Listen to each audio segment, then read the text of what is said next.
plus d'une semaine après le drame, l'enquête avance.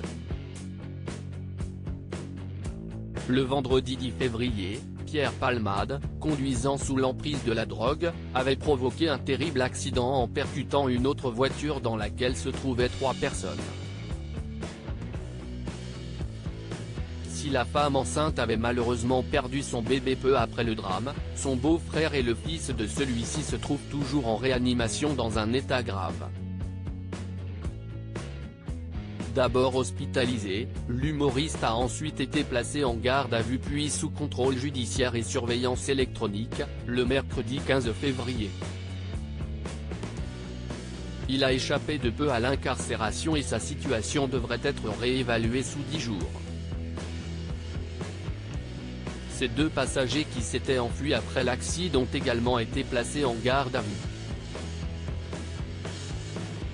Au cours de leur interrogatoire, l'un des 2, âgé de 34 ans, a fait des révélations. Il a affirmé qu'il avait passé la journée à consommer des stupéfiants avec Pierre Palmade et l'autre passager.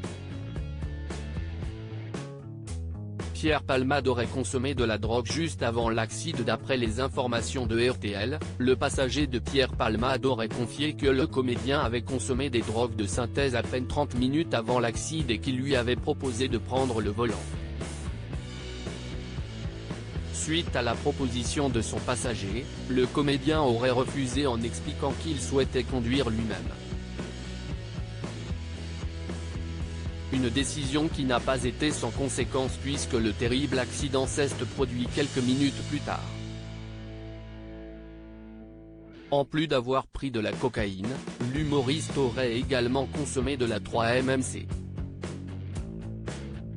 Il s'agit d'une drogue de synthèse vendue à un prix très attractif. Si la 3-MMC a des effets stimulants et augmente par exemple la libido, ses effets sont tout aussi dévastateurs que ceux de la cocaïne et son risque d'addiction est particulièrement élevé.